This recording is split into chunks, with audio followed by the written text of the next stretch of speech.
And we're going to move on to our next business area, which is Robotics and Discrete Automation, where we have the business area head, Sami Atiya, presenting. Please go ahead. In just one short second, Sami is ready. Very good. Thank you very much, Anne-Sophie, and welcome everybody to the exciting world of robotics and discrete automation. 80,000.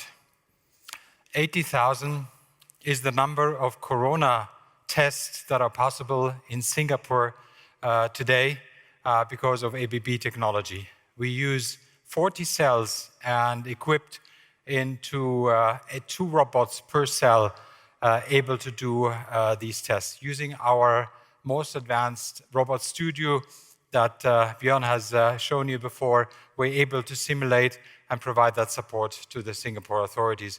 Together with the Institute of Science and Technology, we collaborate to do that, and we do 100% test of the incoming and outgoing patients into Singapore. 3 things I would like you to remember today. First, this is a great business with growth potential and profitability coming. The underlying megatrends are here to stay. Some of them have been even accelerated through the COVID crisis. Second, we build on a strong strategy that I have presented to you just in February this year with strong momentum, and we have used this crisis, we did not waste it, to reposition ourselves to even do more on the competitiveness, and we increased our R&D spend to be ready when the market comes back. And third, I am confident that we will improve our profitability by 500 basis points and reach the mid of our target range of 13 to 17% by 2023. We have a great range of product portfolio in ABB Robotics and Machinery Automation, from small robots to large robots, 4 kilogram and 1,000 kilogram, are able to carry a whole chassis car in this case. These are the articulated robots, but we also have a broad portfolio of SCARA robots that basically are used in the high growth electronics business, and pickers, Delta robots that are used in the also growth area of food and beverage and also logistics. Last but not least, a collaborative robot suite of 2-arm YuMi and 1-arm YuMi, and expect more as we go in the near future on the cobot side. Due to the acquisition of B&R, we have enhanced our automation portfolio with a great product portfolio, from servo motion to controls, HMIs, but also we have developed now in the last 2 years a great set of new devices like the transport system I'm going to show you later, really exciting, and adding vision. And at the core of both is a simulation and digital software tool, the Robot Studio and the Automation Studio, to make our customers easier to install these products and to use them. At the core of who we are as ABB Robotics and Discrete Automation, we have a great portfolio that we use to support our customers and our domain expertise. We bring these two together with our software and digital and engineering tools, which in this case, the Robot Studio and Automation Studio. And we are able, through that, to serve multiple industries, which is really important because we want to put the foot of our business on different grounds, so we reduce the dependency, for example, on the pure automotive business where we started. We don't want to get out of that business, but we want to grow in other businesses that are really great. So these markets are automotive, the suppliers of automotive, tier 1, electronics, really growth and nice business. General industry is the broadest of all. Service robotics includes logistics, healthcare, and retail. And then, last but not least, the machine building business. We serve these markets with 2 distinct divisions, the robotics business and the machinery automation, but we have synergies between these two, and I'm very excited to show you the latest progress we're making on these synergies between the two. The robotics business targets mostly end customers, but we also, a quarter of our business go through partners. and the machinery automation business is purely targeted to the machine builders business, and these two have distinct also competitors, as you can see. I would like to go through in my presentation to the attractiveness of this market, how we win, and last but not least, how we're going to drive the profitability as we go. There are key mega trends driving the demand for robotization and automation. Most of you know them. Individualization of consumers. A quarter of Americans already have bought products that are individualized, and the trend is increasing across the world. And this is putting pressure on the whole logistic and manufacturing chain. That's why you see on the right side, flexibility is going to be key in the future. Digitalization is key for our customers, and during this crisis, the digitalization efforts of our customers and also our own have really skyrocketed. We were able to sell a complete solution for our customers on the robotics side, commission it, and even get it up and running all virtually. So the trend you will see there more and more, and that means more productivity for our customers and ourselves. Shortage of labor is there to stay. And last but not least, we all know that uncertainty will not go away. We will face a more volatile world ahead of us. And our customers are asking more for flexibility and simplicity. When I go out to customers, they say, yes, productivity and quality is key when you automate, but give me flexibility and simple solutions, and then you'll be my friend. And we are driving with R&D all of these 4 pockets. We serve a market of 70 billion in 2019 with a healthy growth over the last decades with some dips as we go. 2020, no surprise for all of us, COVID hit us, and we have been also hit by the automotive business already in 2019. But the market, we see that the market will continue to grow from now on to in the next 3 years by 10%. This is according also to what IFR, the Institute of Federal Robotics. So we anticipate this level of growth. As you can see, our businesses are either number 1 or number 2, depending on the market we're in. The machinery automation business is a number 5, but in the specific segment of high-performance machines, they are number 2. What we will do is we will grow our high-growth segments, electronics, consumer goods, logistics, and healthcare. We will innovate our portfolio and expand it with multiple new products. We will de-risk the system business, and I'll show you what we're going to do there. And we will enhance our portfolio with more software solutions and service, as both are really key as a standalone, but to enhance the product value for our customers. And our goal is to increase our profitability by 500 basis points. Now, how will we win? I've shown you in February, that we have set our strategy built on these 5 market segments, plus the machinery automation. And I can tell you, we are already seeing big successes there by focusing on these industries because they need different solutions. At the core of who we are a technology company where we seek the leadership of the application that we provide to our customers. And last but not least, high-performance operations. We have set many initiatives in this year to improve the quality, to improve our professionalism in pricing with a chief pricing officer and tools and processes in place.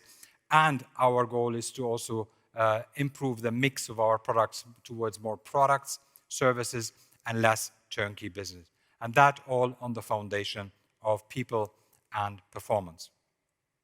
Now, how are both of the divisions working? And here I wanted to show you a little bit more detail. So we show also the business lines. As you can see, the auto and auto tier 1 need to get up on the profitability side to the level that we reach the 15%. Auto in itself, we will de-risk the business, reduce the turnkey, but sharpen the portfolio. And we will improve even more innovations into that industry, but we will do less of large turnkey businesses. Tier 1 has less of an automation level than the auto OEM. So this is really an exciting business for us. And electronics, general industry, and consumer segments are all growth areas that we will drive to push even further. And last but not least, machinery automation. With new technologies and productivity improvement, we will bring it up to the right level of profitability and continue then the path of growth. Now, this is at the core of our robotics product and application strategy. This is the value stack, as we call it for our customers. The fundamentals are our wonderful products, robots, the peripherals, and the software. But the robot in itself, without adjacencies like a vision system or a gripper, cannot do much. So the next level will be functional packs where we add components to the robots, including AI and software that create more value for our customers. The next level value creation for our customers are the application cells. And this is really great business for us because this is at the center of who we are. It embeds the domain expertise and the software in an application cell. For example, a polishing cell for smartphones. We sell hundreds of them to our customers. Highly profitable, the customer gets repetitive business, proven quality, and for us, it's a scalable business. We provide cells to the largest e-commerce companies out there, more than 50 cells that we just sold this year, who do the fulfillment and the shipment preparation of parcels, for example. Last but not least, we call it smart systems. So the smart systems are built only on our core technology. And that is the pyramid we want to bring out more and more to the market. Service business has always been the key pillar of robotics. We are the leader in this industry with more than 1,600 service colleagues out there supporting our customers every day, 50,000 robots under contract, and 9,500 robots are connected. And this number has been growing by 30% over the last 2 years. So here we see great potential, not only for service, but also on the software side. Now, we are very proud to be the first on the Robot Studio to bring that out to the market, and it enhances our product portfolio. But we are seeing interest from our customers to buy the Robot Studio on its own. And then last but not least, you see the stack of common platform that we build. We use the ABB Ability platform. And on top of that, we provide our customers with applications that are able to improve the quality, control the quality, and then improve the operations on the highest level of that. We give these applications and the platform to our customers, but also to our partners who are wanting to partner with us and provide solutions to our customers. To improve our quality of revenue, it is important for us to de-risk the business. So we looked at the system business and we said we want to get out of all the business that is purely turnkey with no or low value add from ABB. Why we want to do that? Because we want to improve our profitability and reduce the risk and lower the volatility of the business and focus on what we are good at its best, products plus software plus service. And you can see that, you'll see that the automotive business, although we will see an uptick as we go lower than the others, but our intention is to stay flat. And in that, we change the mix for more product and services and less system business and free up resources to grow in the other segments and to boost that area of profitable growth. When we do our innovation strategy, we look at it holistically. At the core of it is we innovate internally. That's what you see in the slide. That's what we call the R&D. AI, we have a center in San Francisco. That's pure AI research for us. Digital twin, I talked about the application cells. But what we also do over the years, what we have learned is if you want to be fast, we have this concept of incubators. An example here is the logistic. We started by 0 revenue 3 years ago. We are now more than 100 million business. The same, we kicked off last year a healthcare incubator at the largest medical center on this planet. It's a Texas Medical Center, and you see already innovations coming out there. For example, the Singapore COVID testing that I've just mentioned at the beginning. And then on the products, we invest in track systems, in hygienic designs, and so on. But we also have a good track record in our M&A. And as you heard from Timo and Björn, we will look at going forward also to accelerate that. We invested in a company called Noob 3D. That's a vision system that really helps us enhance the product quality and value, the machine tending. And we bought a company in Brussels, logistics company that helps us to support our customers in the e-commerce area, Intrion. And I can tell you that that company is already oversold, and we need even more capacity there. Last but not least, we announced 2 weeks ago a great enhancement to our product portfolio, which is Kodian Robotics. It has the best portfolio out there for hygiene Delta robots that will enable us to get even further into the food and beverage market, and we partner with the best universities on this planet. On the machinery automation side, at the core, we are a motion control and a PLC business.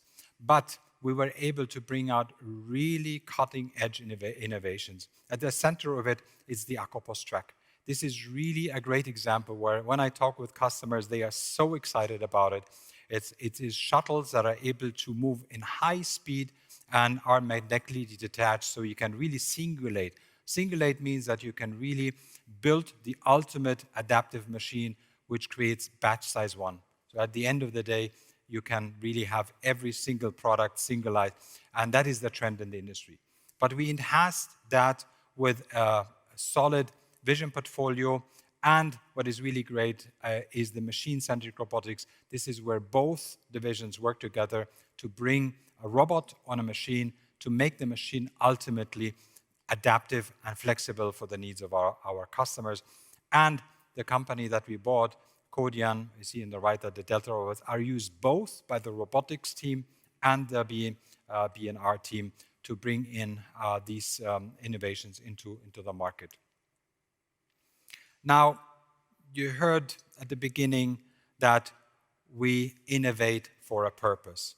We innovate not only to make our customers and society more productive, but for a sustainable future. And this is important for us as ABB, and it's motivating for me, it is motivating for our teams. We have high-performance bottling automation in the B&R, for example, where we can reduce 50% of use of plastics. And this is really tremendous by this automation that we provide.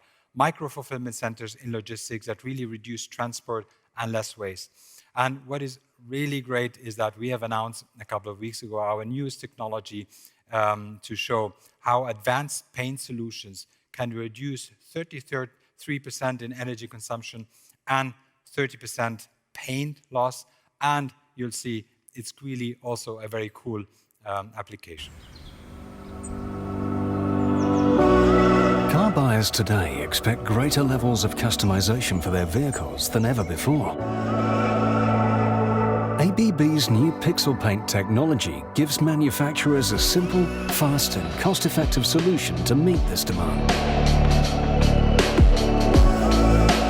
Pixel Paint removes the need for manual masking of panels. It removes double cycle time for two-tone paint jobs. ABB's system reduces costs.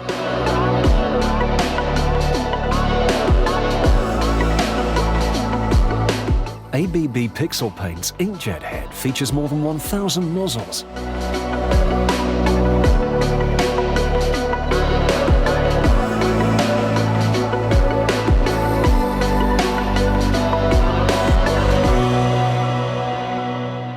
ABB's new Pixel Paint technology offers greater levels of customization for vehicles than ever before.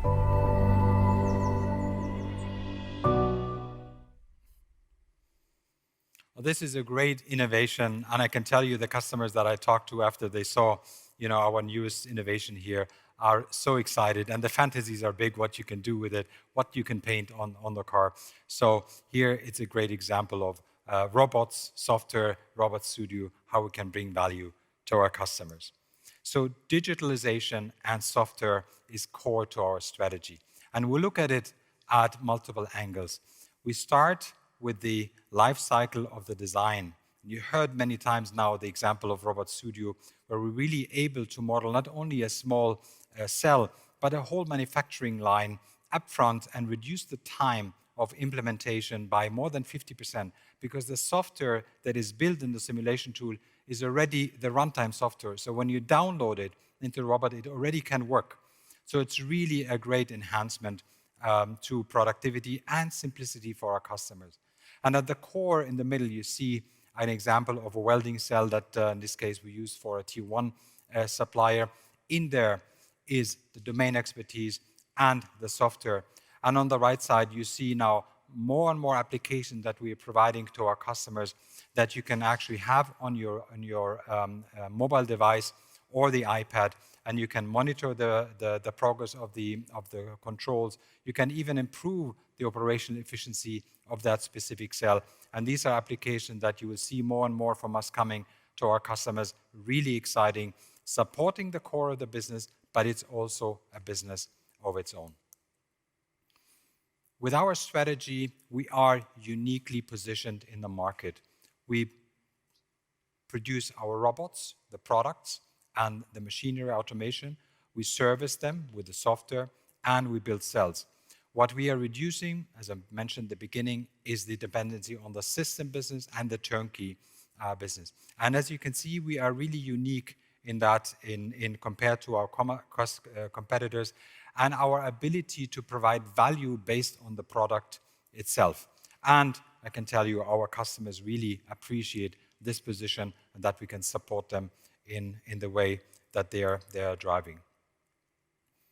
Two distinct divisions, but they collaborate when there is value to be created. On the one side, we have a team that works on a digital factory automation solutions, which is the layer above. We use BNR technology and robotic technology to improve the operational efficiency of cells and lines.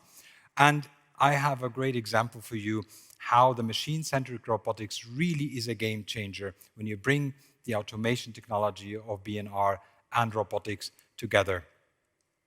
Here you see an example from a customer in the food and beverage industry who asked us to create a pilot. And the pilot was about, can you help us in the COVID times now? We have customers who want to actually click on a button, customize their specific chips and drinks in a box and ship it directly to me at home. So the food and beverage company ships directly to you at home. So in this case, we modeled it with our software.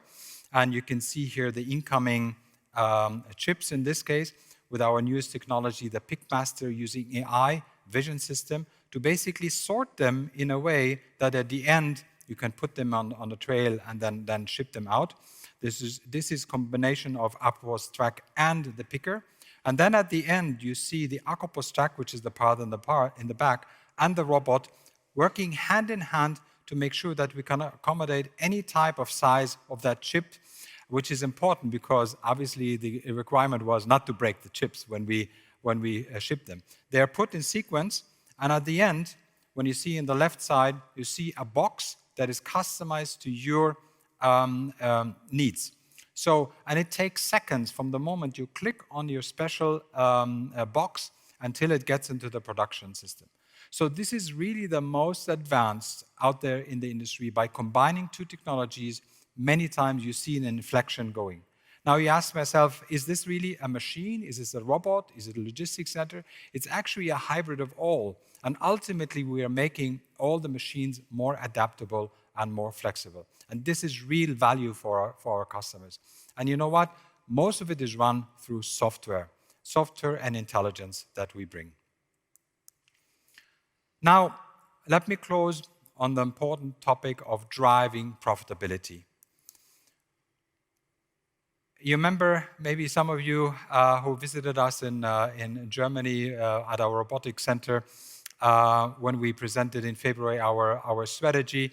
I already talked about the most severe crisis in the automotive industry, and at that time we had a dependency of almost 50% on that business. And you know what? COVID came afterwards, so we had a double hit in this year. But I must tell you, I am so proud of our team, how they managed to fast react, first keep our employees safe, keep production up and running, but also to make sure that we take as much cost out as possible to show the resilience during this time. So despite a significant decline of, in one quarter, more than 25% decline, we hold the lines on keeping our profitability at the right level.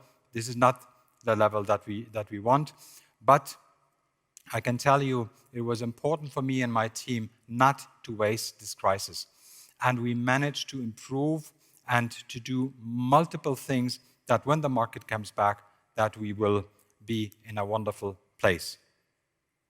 Our goal is to be well in the margin corridor, 13 to 17%. We, I'd use the term that Timo used, self-support with 200 basis points, things that we can do on our own. I talked about the quality improvement, the pricing efficiencies, and the change in mix, and less of system business, more product, and more service business. All of that will help improve by 200 basis points. But yes, the markets will come back.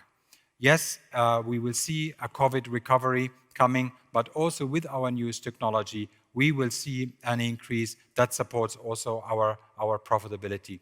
And last but not least, we will invest in growth. And we increased the intensity of R&D this year, and we will continue to increase the intensity because we want to be the winners of this market as it comes. So let me close with the 3 key points I mentioned at the beginning. First, this is a highly attractive and exciting business to be in. Second, we know how to win. It's built on a solid strategy that we enhanced in this crisis with the addition of de-risking the business and improving many of our operations. And last but not least, I'm confident that we will gain more than 500 basis points by 2023. Thank you for listening, and we'll open up for questions. Thank you, Sami. Over here. That painting the car in all sorts of fashions, I think, could be the Christmas gift of the year. We'll open up for question, and I think we have Ben from Morgan Stanley on the line. Please go ahead, Ben. Oh yes, good afternoon. Hello, Sami, I hope you're well. Two questions. I want to make sure I understood a couple of things. Did you say that you were going to reduce your systems exposure within auto? And if so, how are you going to go about that? What is the thinking there? And then secondly, in your introduction, you sort of hinted, and I know we've talked about this before, about collaborative robots. And I guess what I wanted to know was, based on the YuMi experience, are you proposing to go down a similar route? Or if we see more collaborative robots from ABB, are they going to be sort of fundamentally different in nature? Thank you very much, Ben, for the questions. So first on the reducing the system exposure, yes, we will reduce the exposure on the system business. We have certain criteria. One of them is pure turnkey, where we don't have value add of ABB. And second is it needs to be obviously more than 60% of content that is coming from us. And yes, we will reduce the exposure there, which will mean that in the automotive business, we will have a reduction of that business going forward. There is some slight system business that we will taking out in the general industry, but the majority of that business actually is going to be reduced in the automotive. Does that mean we are going to get out of automotive? No, not at all. I can tell you I had meetings even last week with large automotive, and they love our technology, but it's based on the core technology that we have. for example, the flex production system that we have, the paint system that you saw, quality inspection using AI and our robots. All of these are cool technologies that our customers really value and are higher margin and makes fun to do business. The other business is volatile, higher risk, obviously, and we don't want to do that going forward. On the YuMi side, I can tell you that, first of all, I'm very happy with the development of YuMi. We brought out a single-arm YuMi.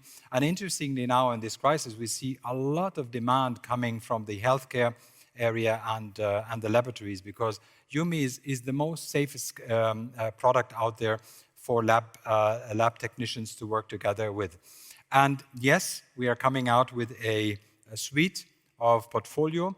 On the one side, on the YuMi side, that is a great portfolio, but we also have our technology, what we call Safe Move 2, which is basically when you come closer to a robot, the robot starts slowing down. When you go away, it moves faster. Why is that important? Because the customers want to keep the high life, the cycle.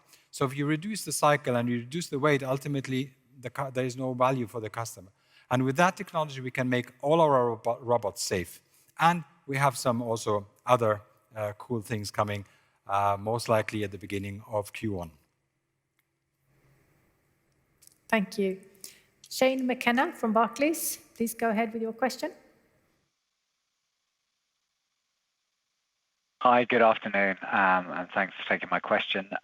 I guess you've laid out quite a number of exciting new product offerings and trends within, obviously, your machine automation business. But maybe you can explain a bit more what was driving the decision to take the 290 million goodwill write-down with the Q3 results for that segment.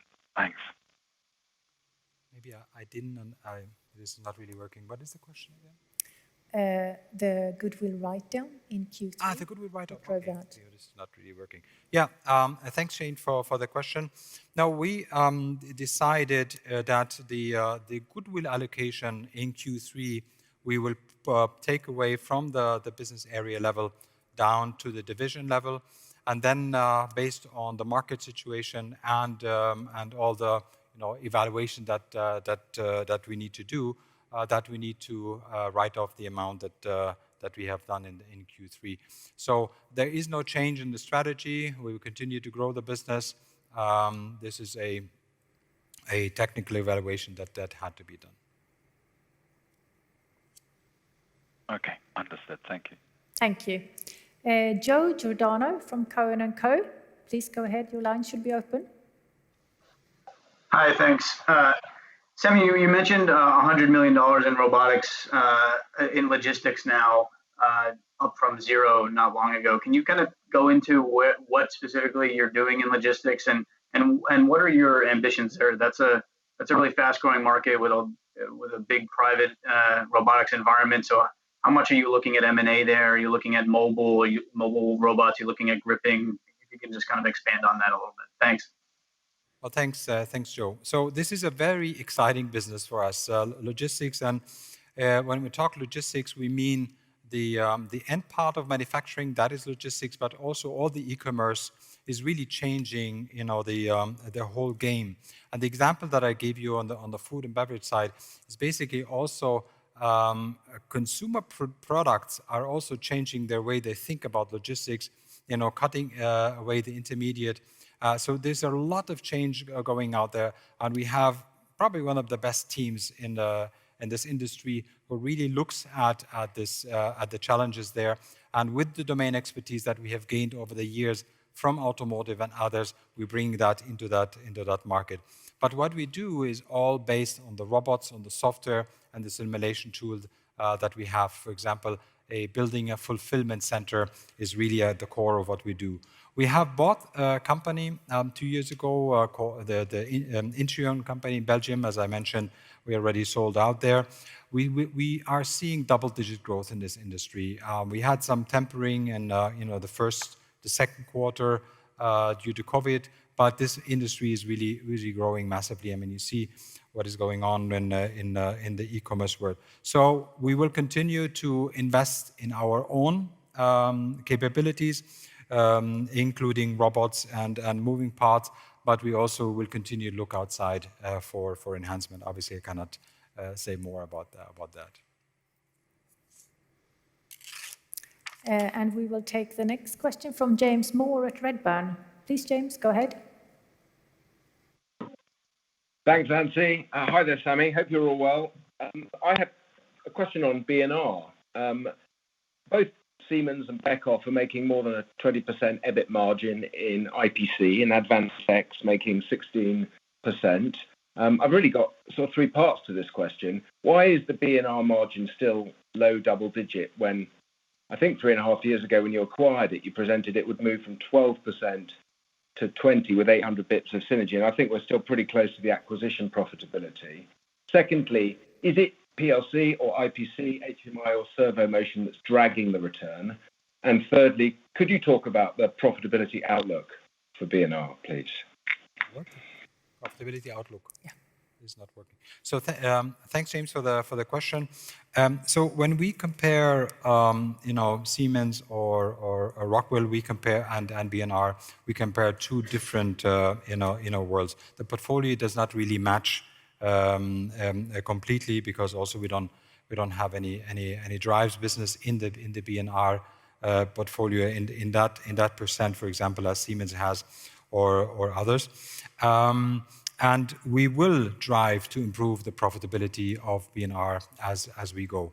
We have a great product portfolio that will add a gross profit to the business that will enable us to bring it up to a much higher level. In the aggregate, as I said, and I'm committed to, is to bring the business area to the 15% level, and in that mix we will bring also B&R up to that level. That in the sum of between robotics and B&R, we will get up to that. And I think we will bring it up to the level that it really deserves to be in, and I'm quite confident that we have the things in place to bring it up. Thank you very much. But are you able to say which part of B&R is dragging on the profitability?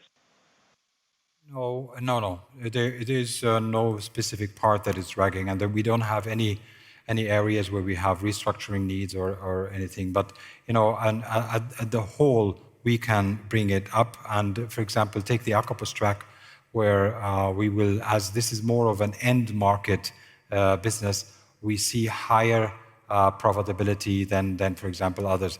Adding the vision system, the robotics that is now added to it, all of that will bring the margin up of B&R constantly over the next 3 years. And I'm confident that we will get it up. Thank you. And we'll take the last question for this Q&A session from Wasi at RBC. Please go ahead, Wasi. Yeah, hi. Thanks for taking my question. I just want to delve a bit more into the selectivity of auto OEMs and the margin impact. I mean, looking at the bridge, is that most of the pricing and mix portion of the bridge, or are you expecting meaningful pricing? And then in terms of understanding a bit more what you're doing on that, do you think there will still be an opportunity to sell into some of those projects through partners who are doing the turnkey bit and you're selling specific products? Or will you end up losing most of those projects to competitors who are willing to take on the turnkey and the lower content, but then also you're then giving up the kind of future service and maintenance revenues from those projects? We had a little bit of a technical issue here, so Sami couldn't actually hear the beginning of your question. Would you mind repeat it again, see if we can get it to work? Did you hear it? Maybe let's try again, Ozzy. Sure. So the first part of the question was understanding what level of margin impact you're expecting from that selectivity on auto OEM. So if I look at the bridge, is that most of the pricing and mix element, or are you expecting other mix or pricing components too? And then the second element was just understanding in practical terms what that means in walking away from those turnkey projects. Will you still have an opportunity to sell into those projects through your partners who are doing the wider project, or will you end up losing out on those projects to competitors who are willing to take on those projects, and then therefore you don't get the future service and maintenance opportunities either? Good. Now I heard it. So first on the bridge in the middle part, as you've seen, the 200 basis point is a mix between pricing, quality improvement, and change of mix. And in the aggregate, it will be the 200 basis points. And in the total, if you add the growth coming back from COVID, new product coming into the market, the 200, and the investment in R&D in the aggregate will get more than 500 basis points out. And then to the second question, where we are very, very careful is when I say turnkey business, that doesn't have value add. Value add also includes service. For example, and also if there is a business that comes along with it, with the robots, then it's a healthy business. But if it's really a standalone system business that we bring in robots from a competitor and build it as if we were a standalone system integrator, this is not the business that we want. So we are not losing out. We are actually strengthening our business presence there. So if there's an opportunity for service or product, we do the business. If there is not, others can happily do that business because it's anyhow a lower margin, a really volatile and higher risk business. Thank you very much. And with that, we close this session.